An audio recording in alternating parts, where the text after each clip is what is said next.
హైదరాబాద్ లో కన్సల్టేషన్ మరియు 3,500 రూపాయల colour Doppler test Avis hospitals లో ఉచితంగా పొందండి.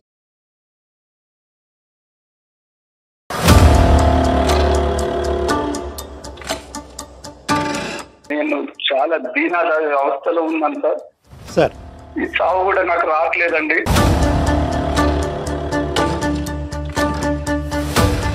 ఈమె జాబ్కు పోయినప్పుడల్లా నైట్ నాకు వాళ్ళు అక్కడ ఏం చేస్తున్నారో అని నాకు నిద్ర లేకుండా నా మైండ్ కొంచెం చావాలనిపిస్తుంది డాక్టర్ గారు.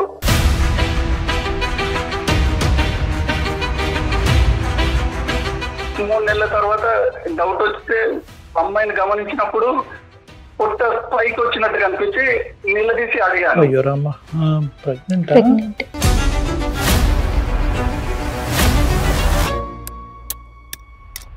నేను గట్టిగా అడిగినప్పుడు జీతం తీసుకొచ్చి నా చేతిలో పెట్టి బోర్లు ఏడిచేది, కానీ ఏ విషయం నాకు చెప్పేది కాదు.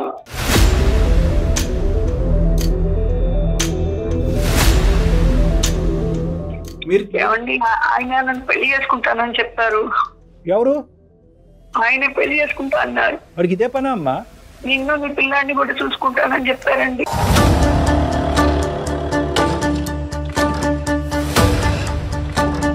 ఈ రోజు ఆ సేవా కార్యక్రమాలు చేసినందుకు మీకు నోబెల్ ప్రైజ్ ఇవ్వాలా, లేదంటే ఈ దరిద్రం చూపెట్టినందుకు మిమ్మల్ని శిక్షించాలా?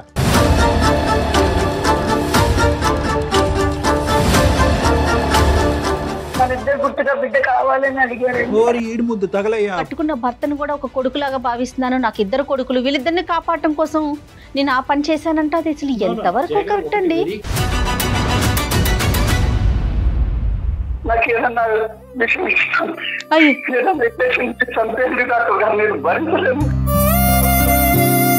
అందమైన జీవితం కార్యక్రమానికి స్వాగతం. నమస్తే కళ్యాణ్ చక్రవర్తి.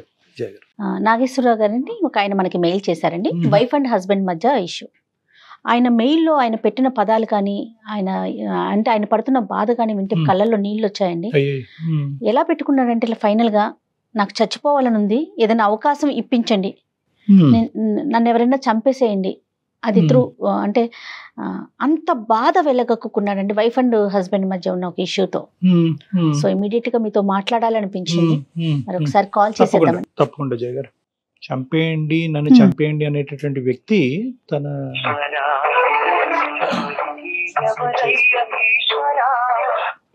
నాగేశ్వరరావు గారండి, జయానండి అందమైన జీవితం ప్రోగ్రామ్ నుంచి కాల్ చేస్తున్నాను. అవును మేడం, నేనే నాగేశ్వరరావు. నమస్తే నాగేశ్వరరావు గారు. నమస్తే మేడం. ఎస్ మీరు మెయిల్ చేశారు. సో కళ్యాణ్ చక్రవర్తి గారు కూడా ఉన్నారు, మరి ఒకసారి మాట్లాడతారా? మేడం మాట్లాడతాను మేడం. ఓకే అండి. నాగేశ్వర గారు. నమస్కారం డాక్టర్ గారు. నమస్తే నాగేశ్వర గారు, చెప్పండి సార్, ఏంటి సమస్య? మీ వయసు ఎంత? మీరు ఎక్కడుంటారు? డాక్టర్ గారు, నాది నిజామాబాద్ దగ్గర ఒక పల్లెటూరు అండి. నేను చాలా దీనాల అవస్థలో ఉన్నాను సార్. బెడ్ మీద కదలేని స్థితిలో ఉన్నాను, చావు బతుకులలో ఉన్నాను. ఈ చావు కూడా నాకు రావట్లేదండి.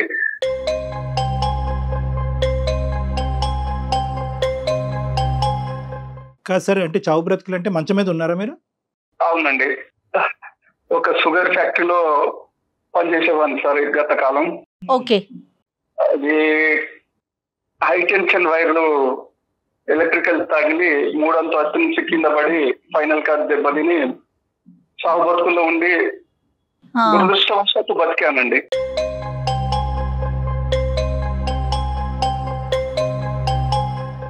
అదేంటండి, ఎవరైనా అదృష్టవశాత్తు బతికానంటారు, మీరేంటండి దురదృష్టవశాత్తు అంటున్నారు? చెప్పండి నాగేశ్వరరావు గారు. కదలలేని స్థితిలో ఉన్నాను మేడం. అయ్యయ్యో. దేనికి కదలలేని స్థితిలో ఉన్నాను. ఓ, మీ పనులు మీరు చేసుకోగలుగుతున్నారా? వాటి కూడా ఇంకొకరి మీద డిపెండ్ అవుతున్నారా? నా భార్య అన్ని నాకు చేసి పెడుతుంది మేడం. ఎన్ని సంవత్సరాలు అవుతుంది మీకు యాక్సిడెంట్ అయ్యి? యాక్సిడెంట్ అయ్యి 8 నెలలు అవుతుందండి. 8 నెలలు అవుతుంది.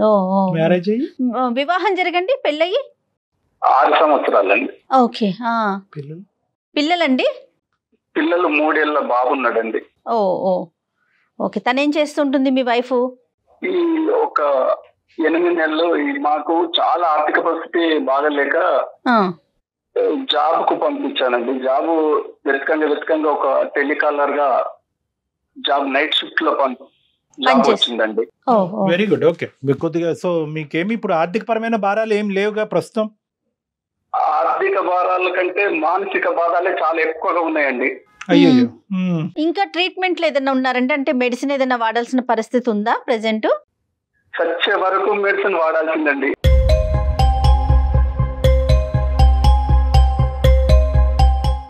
బంధువులు నేను మంచుకున్నప్పుడు మొత్తం ఇంటి చుట్టూ తిరిగేవారు. అంతేనండి. ఎవరు నా ఇంటి పక్కకు కూడా రావట్లేదు. చాలా ఇబ్బందిగా బతుకుతున్నాము. ఇప్పుడు మీరు మొబిలిటీ అనేది పెరిగేదానికి అవకాశం ఉందా సార్? అంటే జీవితాంతం మందులు వాడాలనేది నాకు అర్థం అవుతుంది, ఎందుకంటే ఆ న్యూరోమస్కులర్ కండిషన్స్ కి కొద్దిగా రికవరీ వాడాలి. బట్ రికవరీ స్టేట్ గురించి ఏమని చెప్పారండి? అంటే ఏ part of the spine damage అయింది, అసలు మీరు ఎప్పటికైనా లెగిసి నడిచి తిరిగేటటువంటి అవకాశం ఉందా లేదా? లేదండి, ఫైనల్ కార్డు మొత్తానికే డ్యామేజ్ అయింది అన్నారు.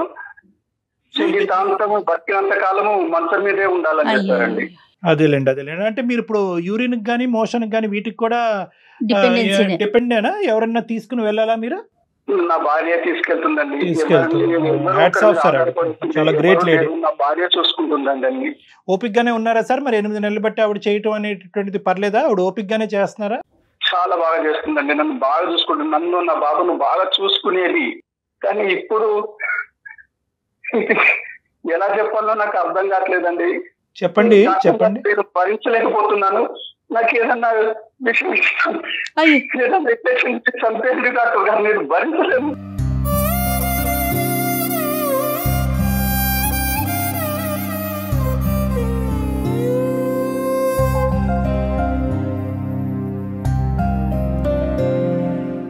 నో నాగేశ్వర గారు, అలా కాదు. మనం ఇక్కడ మీరు చేసింది సమస్యకు పరిష్కారం గురించే గానీ విషయాలు ఇచ్చి చంపేదాని గురించి కాదు. దయచేసి ఆ మాట మీరు అనకూడదు. మేము డబ్బులన్నీ చేతులు అయిపోయిన 3 నెలలు చాలా ఇబ్బంది పడ్డామండి. ఈ 3 నెలలు ఇబ్బంది పడ్డ తర్వాత ఒక 5 నెలల క్రితము జాబ్ వచ్చి. ఏం జాబ్ అది? దాని వివరాలు ఏంటి? ఆ జాబ్ ఎక్కడ? సాఫ్ట్వేర్ అంతా టెలికాలర్ గా నైట్ షిఫ్ట్ అండి. మరి ఆవిడకి నైట్ షిఫ్ట్ అయితే మరి మీకు ఇబ్బంది ఉండదా? రాత్రి ఎవరైనా పెట్టి వెళ్తారా? మరి ఎట్లా బాబు? ఎట్లా పాపం చాలా బాధపడుకుంటూ నాకు అన్ని అరేంజ్ చేసి బాబును అటు ఇటు పోతాడని చెప్పేసి కాలుకు తాడుకు కట్టి నా మంచాన్ని కట్టేదండి.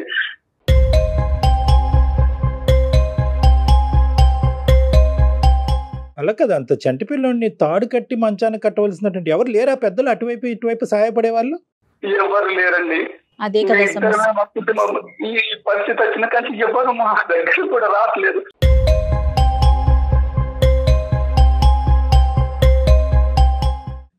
ఈ 3 నెలల నుంచి నేను గమనించింది నా భార్యలో ఏంటంటే, కొద్ది రోజుల క్రితం వామిటింగ్ చేసుకుంటుందండి. వామిటింగ్ చేస్తుంటే నా భార్యను పిలిచి అడిగానండి, ఏంటి ఇట్లా వామిటింగ్ చేసుకుంటున్నామని. ఫుడ్ పాయిజన్ అయిందండి అని దాచేసేది. 3 నెలల తర్వాత డౌట్ వస్తే అమ్మాయిని గమనించినప్పుడు పొట్ట పైకి వచ్చినట్టు కనిపించి నిలదీసి అడిగాను.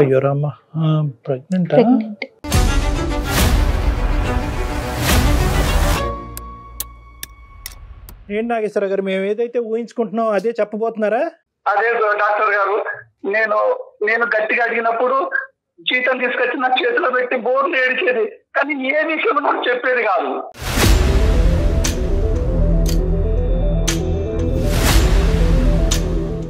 అంటే నేను ఇలా అడుగుతున్నానని మీరేం అనుకోవద్దు.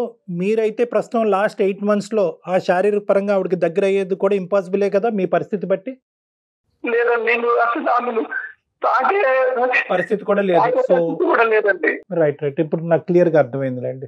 ఆమె నేను అడిగినప్పుడల్లా ఏడుస్తుంది, కానీ ఏ విషయం నా దగ్గర చెప్పట్లేదు ఆవిడ. ఈమె జాబ్ పోయినప్పుడల్లా నైట్ నాకు వాళ్ళు అక్కడ ఏం చేస్తున్నారో అని నాకు నిద్ర లేకుండా నా మైండ్ కొంచెం చావాలనిపిస్తుంది డాక్టర్ గారు.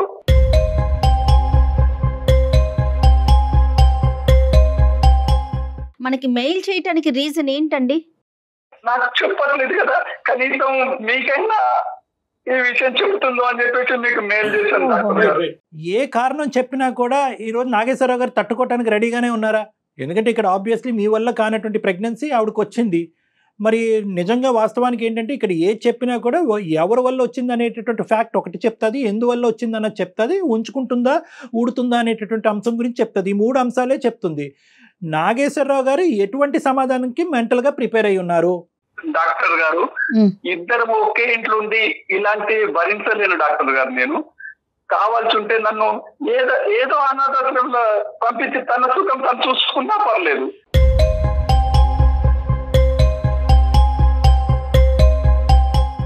ఇక్కడ ఉంటారా ఎక్కడ ఉంటారా అనేది ఆవిడతో మాట్లాడిన దాన్ని బట్టి చూద్దాం అసలు ఆవిడ ఏమనుకుంటున్నారండి. ఫస్ట్ ఆవిడ ఉంటే ఆవిడకి ఇవ్వండి ఫోన్. ఓకే డాక్టర్ గారు. కుసుమ ఒకసారి కదా, ఒకసారి ఫోన్ మాట్లాడుతున్నా. డాక్టర్ గారు వచ్చారు, ఫోన్ లైన్ లో ఉన్నారు. ఏంటిది? నేను ఈ డాక్టర్ గారు, అదే మన కళ్యాణ్ చక్రవర్తి గారు, డాక్టర్ గారు నేను మెయిల్ పెట్టాను మన సమస్యల గురించి కొంచెం సారు విన్నవించుకున్నాను, మీతో మాట్లాడతారంట. నమస్తే అమ్మా, మీ పేరమ్మా? కుసుమ. నమస్తే అండి, నా పేరు కుసుమ. దురదృష్టం కొద్ది 8 నెలల క్రితం ఒక జరగకూడనటువంటి సంఘటన వల్ల అతను న్యూరలాజికల్గా డెఫిషియన్సీ అయ్యి మంచాన్న పడి ఈరోజు అతను ఏమీ చేసుకోలేనటువంటి వ్యక్తిగా మారిపోయి అన్ని పనులు మీరే చేయటం అన్నది జరుగుతుంది. మీకు ఫస్టే మేము హ్యాట్స్ ఆఫ్ అని చెప్పాము, ఎందుకంటే మీలాంటి స్త్రీమూర్తులు ఉండటం వల్లే ఈరోజు ప్రపంచం ఇలా ఉందేమో, మీలాంటి త్యాగశీలు ఉండటం వల్లే ఇలాగ ఈ ప్రపంచం ఉందేమో అని చెప్పి చాలా గర్వపడ్డాం మేము. చాలామందికి మీలాంటి వాళ్ళు ఒక ఎగ్జాంపుల్గా ఒక పాఠం కింద నిలవాలి అనేటటువంటిది మీ ఓపికి, మీ ఓర్పుకి, సహనానికి. కానీ ఏంటంటే తర్వాత ఫేజ్ 2లో అతను మాకు చెప్పినటువంటి అంశం ఏంటంటే, ఉద్యోగం వచ్చిన తర్వాత 3 నెలలు ప్రెగ్నెంటో లేదా 4 నెలలు ప్రెగ్నెంట్గా నా భార్య వచ్చి నా ఎదురుగుంట నిలబడి ఏంటి విచిత్రమైన పరిస్థితి అంటే కనుక ఆవిడ ఏడవటం తప్ప ఇంకో సమాధానం చెప్పట్లేదు, నాకు బతకాలని లేదు, నాకు విషం ఇచ్చి చంపేయండి డాక్టర్ గారు అని చెప్పి మాకు ఈమెయిల్ పంపించాడు. వెంటనే ఒక మనిషి యొక్క ప్రాణాన్ని కాపాడటం మించి ఇంకో ధ్యేయం అందమైన జీవితం లేదు కాబట్టి అతనికి వెంటనే కాల్ చేయడం జరిగింది. ఇప్పుడు మీ పరిస్థితి ఏంటో చెప్పండి అమ్మా, నిర్మోహమాటంగా ఉన్నది ఉన్నట్టుగా చెప్పండి, ఎందుకంటే ఈ క్లిష్టమైనటువంటి పరిస్థితిలోంచి మిమ్మల్ని ఎలా బయటకు తీసుకురావాలనేది మేము ఆలోచిస్తాం. ఆయన్ని పెళ్లి చేసుకున్న దగ్గర నుంచి ఆయన బాగానే చూసుకున్నారండి. సంతోషం. మాకు బాబు కూడా ఉన్నారు, 3 ఏళ్ల బాబు. అయితే హైటెన్షన్ వైర్ తనకి తగిలి ఆయన ఇలా అయిపోయారు కదా. మీరేం చదువుకున్నారు కుసుమ గారు? నేను డిగ్రీ చదివానండి. Very good. సాఫ్ట్వేర్ కంపెనీలో టెలికాలర్ గా చేస్తున్నాను. ఎంతకాలం బట్టి చేస్తున్నారమ్మా?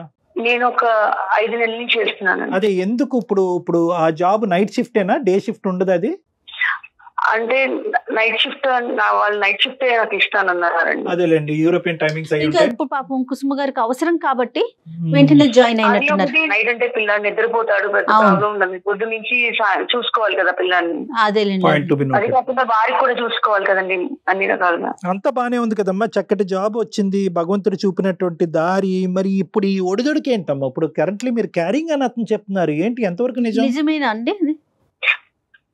అవునండి. ఏంటమ్మా, ఏం జరిగింది చెప్పండి.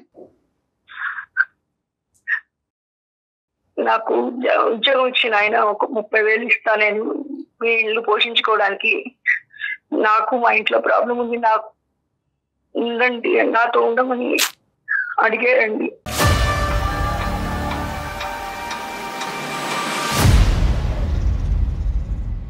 అంటే మీరు అతనికి అలా ఉండటానికి గురించి ఆ 30,000 లేదంటే ఉద్యోగం చేస్తున్నందుకు 30,000? ఉద్యోగం చేస్తున్నందుకు. మరి అడిషనల్ సర్వీస్ ఏంటి? ఆ ఉద్యోగం ఇస్తూ ఆయన నాతో ఉండాలి చెప్పాడండి. అంతే కదా డాక్టర్ గారు? అంటే ఎవరైతే అతను ఉన్నాడో అతను ముందే మీకు ప్రపోజ్ చేశాడు, అంతేనండి కుసుమ గారు? అవునండి. ఎన్ని చోట్ల ఉద్యోగం పోతుంది ఏంటేనండి, ఒక్కడు ఉద్యోగం ఇస్తానని ఇవ్వలేదు.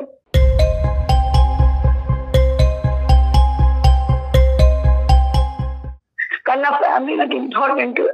ఆయన కూడా నా బిడ్డ లాంటి వాడే కదండి. ఆయన మనసులో ఉన్న అతనికి మందు కావాలి, తిండి కావాలి.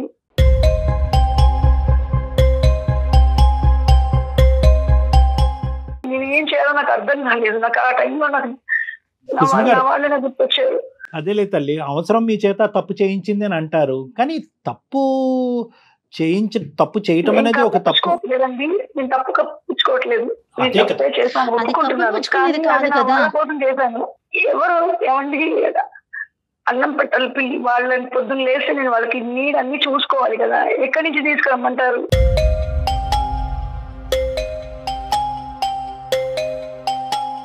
ద థింగ్ ఈజ్ ఒకటమ్మా, అలా ఆర్గ్యూ చేస్తే కనుక ఇంకా ప్రపంచంలో ఉన్న వాళ్ళందరూ వాళ్ళ కడుపు నింపుకోవడానికి తప్పుదారిలో వెళ్ళేటటువంటి కార్యక్రమంలోనే పడాలి, అందరూ చేసేసుకోవచ్చు. అది కాదు ఇక్కడ ఏంటంటే మీ అవసరం అనేటటువంటిది ఎంత ఇంపార్టెంటో ఇక్కడ ఎథిక్స్ అనేటటువంటిది, మోరల్ వాల్యూస్ అనేటటువంటిది, దేని గురించి పుట్టి పెరిగేమనేటటువంటిది కూడా చాలా ఇంపార్టెంట్ అంశాలు. మీరేంటంటే మేము ఈ సబ్జెక్ట్ గురించి మాట్లాడినప్పుడల్లా నా అవసరం ఎవరు తెలుస్తారు, నా బాధ మీరు అక్కడ కూర్చొని మాట్లాడటం ఈజీగానే. అది కాదు, చిన్న పిల్లాడిని మంచానికి కట్టి వెళ్తున్నానంటే నా బాధ ఎంత చంపుకుని వెళ్తున్నాను. అది అసలు అందులో మాటల్లో చెప్పలేనంత బాధ మీరు పడుతున్నారు. కానీ మంచానికి కట్టి ఏ ఆడది వెళ్తుందండి రాత్రిపూట? ఆ పిల్లాడు నిద్రలో లేచి ఏమి అవుతాడు, వాడికి ఆకలేస్తుంది, ఇవన్నీ నేను ఆలోచిస్తూనే ఉన్నాను. కానీ నాకు నా పిల్లాడు ఇంపార్టెంట్, నా భర్త ఇంపార్టెంట్ నాకు.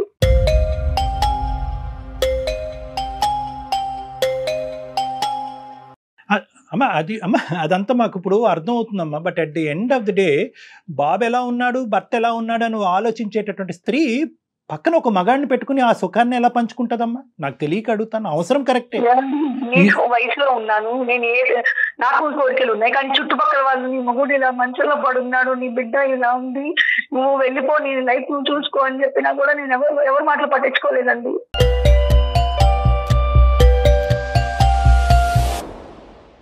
అలా వెళ్ళిపోవాల్సింది ఇరుగు పొరుగు చెప్పినటువంటిది.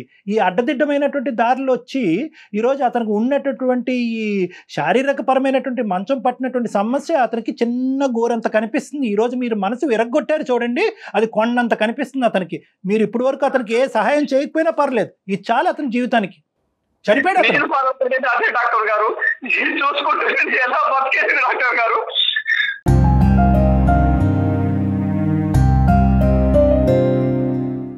చచ్చిపోయాడు అతను, మానసికంగా చచ్చిపోయాడమ్మా. మీరు ఇప్పుడు వరకు చేస్తున్నటువంటి సేవ ఏదైతే ఉందో అదంతా బూడిదలో పోసిన పన్నీరు.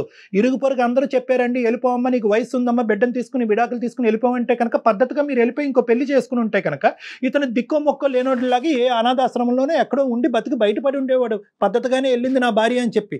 ఈరోజు ఆ సేవా కార్యక్రమాలు చేసినందుకు మీకు నోబెల్ ప్రైజ్ ఇవ్వాలా, లేదంటే ఈ దరిద్రం చూపెట్టినందుకు మిమ్మల్ని శిక్షించాలా? నేను ఆ భర్తను కూడా ఇంకో బిడ్డలా అనుకున్నానండి. బిడ్డలా అనుకోవటం ఏంటి తల్లి? ఒక 6 ఏళ్ళు జర్నీ చేసిన ఒక మనిషిని నువ్వు మోసం చేసినట్టు కాదు. అందుకే కదా అతను మంచం మీద అతను జాగ్రత్త కాపాడుకోవాలి. అతన్ని కాదండి, 6 ఏళ్ల క్రితం తను మంచం మీద లేనప్పుడు మిమ్మల్ని మీ బిడ్డని కాపాడలేదు, అప్పుడు అతను ఏమైనా తప్పుడు పని చేశారా? కాయకష్టం చేసుకోవటానికి వెనకాతల బిడ్డ పరిస్థితి, భర్త పరిస్థితి అలా ఉందనుకుని మీరు ముందుకెళ్ళారని అనుకోవాలా? లేదంటే ఇంకా నాకు వయసు ఉంది, నా కోరికలు నాకు ఉన్నాయి, ఆ కోరికలు తీర్చుకోవటానికి ఇంక ఇలాగే మాట్లాడుతుంది సమాజం, ఇలా తప్పుడుగానే మాట్లాడుతుంది. భర్త సుఖ పెట్టట్లేదేమో, భార్య పక్కదో వెళ్ళిందని అంటారు. తట్టుకోగలరమ్మా? ఇవన్నీ పక్కన పెట్టండి, తప్పు ఓకే నేను అంటున్నాను. నా బిడ్డ నాకు నా భర్త ఇంపార్టెంట్, ఒక్కటి తప్ప నా మనసులో ఏమీ లేదండి. కరెక్టేనమ్మా, కానీ అదే భర్త అదే బిడ్డ లైవ్ లో ఈ తల్లి ఏం చేస్తుంది, భార్య ఏం చేస్తుంది అంటే చూస్తూ ఉంటే కనుక అప్పుడు కూడా ఇలా కంటిన్యూ అయ్యి ఉండేవారా మీరు? చెప్పండి, నేను చెప్తున్నాను. వాళ్ళు ఒక్కలే కనిపిస్తున్నారు అని అంటున్నారు. వాళ్ళ కళ్ళతో ఈ సన్నివేశాలన్నీ చూశారనుకోండి, అప్పుడు కూడా మీరు కంటిన్యూ అవుతారా? నెంబర్ 1. నెంబర్ 2, ఏదైనా తప్పే. ఏ రాయితో తల పగలు కొట్టుకుంటేనేంటి, తప్పు చేశారు, ప్రెగ్నెంట్ అవటం ఏంటమ్మా? పొద్దున బిడ్డ పరిస్థితి ఏంటండి? ఉన్నవాడి పరిస్థితి ఏంటి, వచ్చేవాడి పరిస్థితి ఏంటి? ఏంటమ్మా? తన గుర్తుగా మన ఇద్దరు గుర్తుగా బిడ్డ కావాలని అడిగారు. ఓరి ఈడు ముద్దు తగలయ్యా. అప్పుడు వాడికి ఏమేమి కోరికలు ఉన్నాయి ముందే లిస్ట్ చెప్పుంటే కనుక ఈ ఉద్యోగం ఉంటుందో ఊడుతుందో అప్పుడే డిసైడ్ అయ్యి ఉండాలి కదమ్మా. ఒకటేమోజి భార్య కరెక్ట్ కాదు రావాలంటాడు, రెండోది అంటే సెక్షువల్గా ఆవిడ కరెక్ట్ కాదు రావాలని అంటాడు, మూడోది ముద్దుగా బిడ్డనివ్వాలి అని అంటాడు. ఏందమ్మా ఈడు కోరికలు? అసలు అతని లిస్ట్ లో మీరే నెంబరో చూసుకోండి ముందు. అవుట్ వాడితో మన పక్కన ఏంటంటే తీసుకెళ్ళి ఎక్కడ పడేసే అనేటటువంటి కండిషన్ రేపు వస్తుంది చూడండి, నేను రాసిస్తా. కొడుకుని అనాథాశ్రమంలో వెయ్యి, ఇతను తీసుకెళ్ళి ఇంకో చాట ఎక్కడో వెయ్యని అంటాడు. అయిపోయి నీలాంటి స్త్రీలు ఎంతమంది లేరు సమాజంలో? ఏంటి ఇప్పుడు చేసేటటువంటి పరిస్థితి ఏంటి, అదైనా వివరించండి. ఇప్పుడు మీరు మౌనంగా ఉండి ఇప్పుడు అతనికి నాగేశ్వర గారు మీ ప్రశ్నకి సమాధానం దొరికింది. కట్టుకున్న భర్తను కూడా ఒక కొడుకులాగా భావిస్తున్నాను, నాకు 2 కొడుకులు, వీళ్ళిద్దరిని కాపాడటం కోసం నేను ఆ పని చేశానంటే అది అసలు ఎంతవరకు? ఒకటి వెరీ క్లియర్, వాళ్ళిద్దరూ లైవ్ లోనే ఉన్నారు కాబట్టి ఇద్దరికి నేను చెప్పేది ఏంటంటే, ఎటువంటి సంజాయిషి చెప్పినా కూడా at the end of the day it's an ethical mistake. ఇది తప్పు చేశారు అని చెప్పేటటువంటి అంశం వెనకాతల అవసరం, భర్త బిడ్డలాగా చూసుకున్నాను, భర్తని బిడ్డలాగా చూసుకున్నాను, చంటి పిల్లోళ్ళలాగా సాకాను, ఇవన్నీ కవర్ అయిపోయినాయి అమ్మా. అవన్నీ 1% ఆఫ్ ద షో. మీరు చేసినటువంటి పని ఏదైతే ఉందో అది 99%. తప్పు వెనకాతల కండిషన్స్ ఎప్పుడైతే కనుక మీరు చెప్తున్నారో ఆటోమేటిక్గా మీ తప్పు కాదు అన్నట్టుగా మాట్లాడుతున్నట్టు అయిపోతుంది. డాక్టర్ గారు నాకు ఏదో దారి చూపించండి డాక్టర్ గారు, ఇదంతా వినుకుంటూ చూసుకుంటూ నేను బతకలేను డాక్టర్ గారు. ఈ మానసిక మీద నా అవిటితనం కంటే ఈ మానసిక మీద ఎక్కువ అవుతుంది, నాకు ఏదో దారి చూపించండి.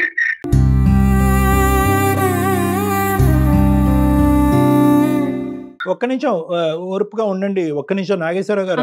ఆలోచిస్తున్నారా కుసుమ గారు? ఇప్పుడు డాక్టర్ గారు చాలా వ్యాలిడ్ పాయింట్ చెప్పారండి. ఒక్కసారి ఆలోచిస్తున్నారా కనీసం? మీరు చేస్తుంది తప్పు అని అసలు ఒక ఆలోచన అంటూ వస్తుందా మీకు? మీరు సమర్థించుకుంటున్నారు ఇంకా కూడాను. తప్పు చేశాను, ఒప్పుకుంటున్నా, నేను తప్పు చేశాను, కానీ నేను చెప్పినది నిజమే చెప్తున్నాను. నా ఫ్యామిలీ కోసం నేను ఏం తప్పు చేస్తున్నాను, ఫ్యామిలీ కోసం ఆ టైంలో నాకు ఆ సిచ్యువేషన్ లో నేను ఏం చేయాలో అర్థం కాలేదు.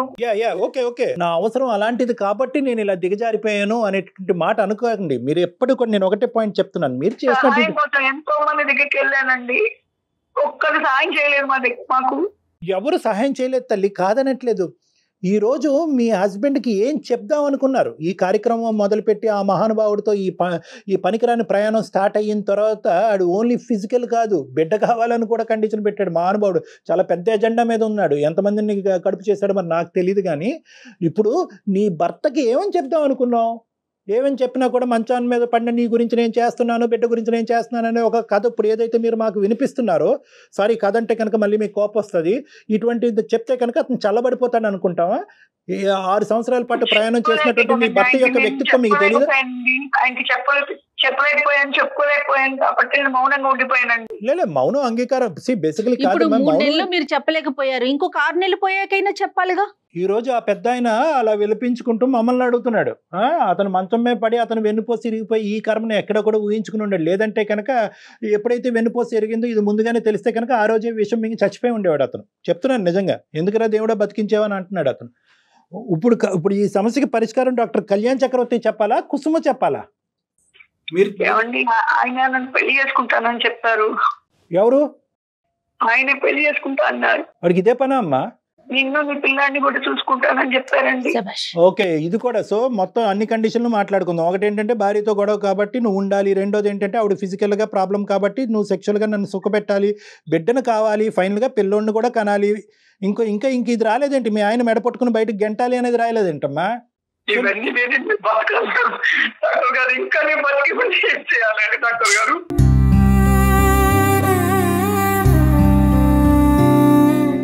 కాదమ్మా, నువ్వు నాకు తెలియక అడుగుతా, అతన్ని ఇంకెక్కువ ఏడిపించద్దు. మీరు ఇప్పుడు అతన్ని మ్యారేజ్ చేసుకోవడానికి రెడీ అయిపోయారా? ప్రెగ్నెన్సీతో పేట్ల మీద కూర్చోడానికి రెడీ అయిపోయారా? చేసుకుంటానని చెప్పారండి. వాడు ఏమన్నా అంటాడమ్మా, దొంకమంటాడు. నీ 30,000 గురించి ఏంటి ఇదంతాని? మరి ఇప్పటి వరకు మీ సో కాల్డ్ త్యాగం ఎట్లా? త్యాగానికి ఏం చెప్పుకుంటారు? అంతా ఒక కట్టు కథ అనిపిస్తుందమ్మా మాకు. ఇప్పుడు ఈ రోజు మేము ఎక్కడ జాలిపడి మొదటి నుంచి మీ ఇద్దరి మధ్యన ఫిక్స్డ్ ఎజెండా. నీకేంటంటే కోరికలు తీరలేదు, అతనికి అక్కడి నుంచి కోరికలు తీరలేదు కాబట్టి కోరిక కలిసి ఈ రోజు నువ్వు ప్రెగ్నెంట్ అయింది, ప్రెగ్నెన్సీకి ఒక బిడ్డ సాక్ష్యం అవ్వబోతున్నాడు కాబట్టి పెళ్లి చేసేసుకుందాం. దానికి మీరు రెడీగా ఉన్నారు. ధైర్యం చేసి ఎదిరించేటటువంటి భర్త ఎలాగా లేడు. గట్టిగా అరిస్తే అతను ప్రాణాలు పోయేటట్టు ఉన్నాయి. అతను ఎవరు సానుభూతి చూపెడతారు మీకు? ఈ బిడ్డను ఏం చేద్దాం అనుకుంటున్నావు? నా బిడ్డను కూడా చూసుకుంటా అన్నారండి. ఆవిడ ఫిక్స్ అయ్యారు కళ్యాణ్ గారు. మీరు ఇంతవరకు ఏమనుకుంటున్నారంటే ఆవిడని మోటివేట్ చేయాలనుకుంటున్నారు. ఆయన కూడా మనసులోనే ఉండనిద్దాం, సేవ చేసుకుంటాను. అమ్మా, నీకు అలాంటి పరిస్థితి వస్తే మీ భర్త అలా చేస్తే ఎలా ఉంటుంది ఒకసారి ఊహించుకో కనీసం. అక్కడి వరకు వెళ్ళరుగా. ఏమ్మా, బాధ్యతలు పరిస్థితుల వల్ల కంప్లీట్గా కూరుకుపోయావో, లేదంటే నీ ఆలోచన మీద నీ కంట్రోల్ పోయిందో, ఏదన్నా అవనియండి అమ్మా, ఇప్పటికైనా ఇది ఒక గొప్ప అవకాశం ఈరోజు మీరు మాతో మాట్లాడటం. ఒకప్పుడు నిజంగా నాకు కనువిప్పు కలిగింది, ఒక ఆలోచన ఇప్పటికైనా వచ్చింది అనేటటువంటి మాట మీరు అంటే కనుక ఎటువంటి ఆప్షన్స్ ద్వారా మీరు ఇందులోంచి బయటపడచ్చు అనేది మేము చెప్తాం. అంతేగాని అంతేగాని బిడ్డ పుట్టేస్తున్నాడు కాబట్టి వాడు పెళ్లి చేసుకుంటాడు ఇలా కాదు. ఇప్పుడు ఏం జరగాలి అనేది ఇప్పుడు 2 ఆప్షన్స్ అమ్మా. అబార్షన్ చేయించుకో అనేటటువంటి మాట మేము చట్టరీత్యా మేము చెప్పకూడదు. ఎందుకంటే అది కంప్లీట్గా ఒక తల్లికి సంబంధించినటువంటి ఒక హక్కు. అది నీ భర్త వల్ల వచ్చినా వేరే వాళ్ళ వల్ల వచ్చినా. లేదండి, కడుపులో ఉన్నటువంటి బిడ్డను ఆ విధంగా చేసుకోవటం నాకు ఇష్టం లేదు, ఆడు దొంగ అయినా దరిద్రుడైనా కూడా బిడ్డను అలా చేసుకోవటం అంటే కనుక ప్రెగ్నెన్సీ కంటిన్యూ అయ్యి బిడ్డను అతనికి దారదత్తం చేయండి. ఆ బిడ్డ గురించే కదా అతను వేచి ఉన్నాడు, అతనికి ఇచ్చేసేయండి ఆ బిడ్డని. నెక్స్ట్ మీ భర్త గారిని అడగాలి, ఏమయ్యా ఇంత అన్యాయం చేసినటువంటి నీ భార్యను నువ్వు క్షమిస్తావా, ఉంటావా, ఇప్పటికీ కూడా నన్ను ఒక అనాథాశ్రమంలోనే ఎక్కడో పడేయండి అనేటువంటి మాట అంటావు అనేది బాల్ అతని కోర్టులో ఉంది. ఎందుకంటే ఈ విధంగా తప్పుదోవలో వచ్చినటువంటి స్త్రీని క్షమించి అతను యాక్సెప్ట్ చేస్తాడా లేదా అనేటటువంటిది ఫస్ట్ మీ రియలైజేషన్ బట్టి ఆధారపడి ఉంటుంది. ఫస్ట్ మీరు పూర్తిగా మనసు విప్పి మీరు చెప్పగలుగుతున్నారా? అవునండి, నేను మారుతాను. ఏ విధంగా మారుదాం అనుకుంటున్నారమ్మా? నేను అబార్షన్ చేయించుకుంటానండి. మేం ప్రెషర్ పెట్టినట్టు కాదు, అది మీ నిర్ణయం. లేదండి, నాకు నా భర్త కావాలి. నీ భర్త కావాలి, నీ కొడుకు, నా పిల్లడే కావాలండి. మరి అతనికి ఏమని చెప్తారు? అతను ఏవో చాలా ప్రామిసులు చేశాడు కదా, 30,000 కాదు 60,000 ఇస్తానంటాడు ఇప్పుడు ఇంటికి వెళ్ళగానే. నేను మానేస్తానండి, ఉద్యోగం మానేస్తాను. మరి బ్రతుకు తెరువు? కళ్యాణ్ గారు, దానికి మనం 190 ఉన్నాయండి అవకాశాలు. ఎలాంటి బిజినెస్లు చేసుకోవచ్చు, ఇంట్లో ఉండే సంపాదించుకునే మార్గాల్ని సుమన్ టీవీ ద్వారా నేను చెప్తానండి ఆవిడ. Okay, very good. అవకాశం మనం ఆఫర్ వచ్చిందమ్మా నీకు. కానీ ప్రెగ్నెన్సీ అనే విషయం మాత్రం అమ్మ కుసుమ గారు మీరు ఇక్కడే డెసిషన్ తీసుకోవద్దు. అది ఎలా అనిపిస్తుంది అంటే చూసే ఆడియన్స్ కూడా మేమేదో రాంగ్ వేలో తీసుకెళ్ళినట్టు అనిపిస్తుంది. మీరు నిదానంగా ఆలోచించుకోండి, దాని గురించి మళ్ళీ మాట్లాడదాం. ఈ ఎపిసోడ్ అయిపోయిన తర్వాత మళ్ళీ ఒకసారి డాక్టర్ గారు మీరు నేను ఒకసారి ఫోన్లో మాట్లాడి ఏం చెయ్యొచ్చు, ఎలా చేయొచ్చు అనేది మాట్లాడొచ్చు. ఏమంటారు కళ్యాణ్ గారు? అంతేనా? నీ ఉద్యోగ అవకాశం, నీ బ్రతుకు తెరువు గురించి ఆవిడ చూసుకుంటా అన్నారు. ఇక్కడ మన దగ్గరే ఉండేటటువంటి ఆపర్చునిటీస్ ఏ విధంగా ఉన్నాయన్నది ఆవిడ మీకు వివరంగా చెప్తా అన్నారు. ఫస్ట్ అన్నిటికంటే ముఖ్యం ఏంటంటే నువ్వు బలంగా నీ తప్పును అంగీకరించి నీ నిర్ణయాన్ని నువ్వు మాకు చెప్పి తద్వారా నాగేశ్వరరావు గారు మిమ్మల్ని ఈ పద్ధతిలో యాక్సెప్ట్ చేయగలరా లేదన్నది మాట్లాడాలి. నాగేశ్వరరావు గారు. మేడం చాలా సంతోషం మేడం. డాక్టర్ గారు, సుమన్ టీవీ మీరు మా కుటుంబాన్ని నిలబెట్టారు డాక్టర్ గారు. నాకు ఇది సమ్మతమైన డాక్టర్ గారు. ఓకే అండి, ఇంకా ఈ సబ్జెక్ట్ గురించి మీరిద్దరు ఏం మాట్లాడుకోవద్దు. ఎందుకంటే కనుక ఈ డిస్కషను ఇంకా మీ ఇద్దరి మధ్యన ఎటువంటి గ్యాపు పెంచకూడదు. మీ ఇద్దరిని కలిపి హ్యాపీగా ముందుకు ప్రయాణం చేయాలి అనేటటువంటి విధంగానే మా యొక్క హెల్ప్ ఉండాలి. కానీ ఒక అనుమానాస్పదమైనటువంటి ధోరణితో రేపొద్దున కుసుమ ప్రతిసారి బయటకు వెళ్తుంది, ఎక్కడికి వెళ్తుంది అనేటువంటి అనుమానంతో నాగేశ్వరరావు గారు ఉంటాం. ఇటువంటి డిస్కషన్స్ అనేటువంటిది రానున్న రోజుల్లో ఉండకూడదు. ఇక్కడి వరకే కాదు, ఇంకా ఏంటంటే ఫాలో అప్లో కూడా ఏంటంటే మేము కుసుమ గారితో టచ్లో ఉంటాం. కుసుమ గారు డైరెక్ట్గా వచ్చి మాతో మాట్లాడతారు. ఆవిడకి కావాల్సినటువంటి ఉద్యోగ అవకాశాలు మేము చూస్తాం. దాంతోపాటు ఏంటంటే ఎవరైతే ఈ వెనకాతల నుంచి నడిపిస్తున్నటువంటి కిరాతకుడు ఎవరైతే ఉన్నారో అతను కూడా బుద్ధి చెప్పేటటువంటి ప్రయత్నం మేము చేస్తాం. రైటా కుసుమ గారు? మీకు ఓకే కదా? అలాగేనండి. రైట్, ఇదే స్ట్రాంగ్ గా ఉండండి అమ్మా. నమస్తే అమ్మా. రైట్, నాగేశ్వరరావు గారు ధైర్యంగా ఉండండి. సంతోషం. నమస్తే. నమస్తే. అంటే ఎలా ఉందంటే చూసారా మేడం, తప్పు చేసాక దాన్ని సమర్థించుకునేటటువంటి ప్రయత్నానికి మనం వాడేటటువంటి కారణాలు ఎంత గొప్ప కారణాలన్నా అవనియండి, at the end of the day తప్పు విల్ ఫిల్టర్ అవుట్. అంతే కదండి, అంతే కదా. తప్పే కదా కళ్యాణ్ గారు ఎప్పటికైనా. అంటే మైండ్ సెట్ అలా పనిచేస్తుందండి, అప్పుడున్న పరిస్థితులను బట్టి అట్లా మారిపోతుందా కళ్యాణ్ గారు? కదమ్మా, ఇప్పుడు తప్పు చేసేటటువంటి స్త్రీ అయితే కనుక భర్త బయటకు వెళ్ళి ఆ 8 సంవత్సరాలు 6 సంవత్సరాలు బయటకు వెళ్ళినప్పుడల్లా ఇవి బయటకు వెళ్ళి తప్పు చేయొచ్చుగా. ఈ రోజు ఏంటంటే మనం అటువంటి తప్పుని మనం ఈరోజు సమర్థించట్లేదు. కానీ ఆ డిప్రెషన్లో ఏదంటే పగలనక రాత్రనక అటు ఇటు ఎడమవైపు కుడివైపు ఎవరు సపోర్ట్ లేక, తినడానికి తిండి లేక, డబ్బులు అవసరం అయ్యి ఎవరు దిక్కుతోచినటువంటి పరిస్థితుల్లో పోనీలే ఏముంది శరీరాన్ని అమ్ముకుని ఈరోజు భర్తని కుటుంబాన్ని కాపాడదాం అనేటటువంటి పరిస్థితి, దయనీయమైనటువంటి పరిస్థితి రావటం అనేటటువంటి జరుగుతూ ఉంటుంది. దాని అంటే ఫ్యూచర్ ని ఆలోచించుకోరా? ఇంకేముండదు. ఇంకక్కడ ఏంటంటే ఉన్న బిడ్డ పరిస్థితి ఏంటి, రేపు పొద్దున వచ్చే వాళ్ళ పరిస్థితి ఏంటి, అంత మైండ్ సెట్ ఉండదండి. అన్నిటికంటే చావు కంటే పెద్ద బాధ ఏదన్నా ఉంది అంటే ఒక మనిషికి అవసరం అమ్మ. చచ్చిపోయే వాళ్ళు చాలా ఈజీగా చనిపోతారు. ఎందుకు బతకాలి అనేటటువంటిది వాళ్ళు ఊరి తీసుకుంటారు, లేదంటే ఇంకో విధంగా సూసైడ్ చేసుకుంటారు. నేను బతకాలి కానీ నా అవసరం ఎవరు తీరుస్తారు, నా భర్త నా పిల్లల యొక్క అవసరం ఎవరు తీరుస్తారు అనేటటువంటి బాధ ఉంటుంది చూడండి, ఆ ముళ్ళు ఉంటుంది చూడండి, అది మనిషిని మానసికంగా బతుకుండగానే చంపేస్తుంది. సో అందులోంచి బయట పడాలి అనేటప్పుడు ఏది ఎథికల్, ఏది మోరల్, ఏది రాంగ్, ఏది రైట్ అని ఆలోచించినటువంటి పరిస్థితిలో ఉంటారు. ఆవిడ అంటే మనస్ఫూర్తిగానే ఒప్పుకున్నారంటారా? మనం డైరెక్ట్ గా కలిసినప్పుడు మాట్లాడదాం. ఇది ఎక్కడితో ఆగే కథ కాదు, ఇది మిగతా కథ. చాలా చక్కటి సొల్యూషన్ కళ్యాణ్ గారు, చాలా సంతోషం అనిపించిందండి. రైట్, చూద్దాం. నమస్తే.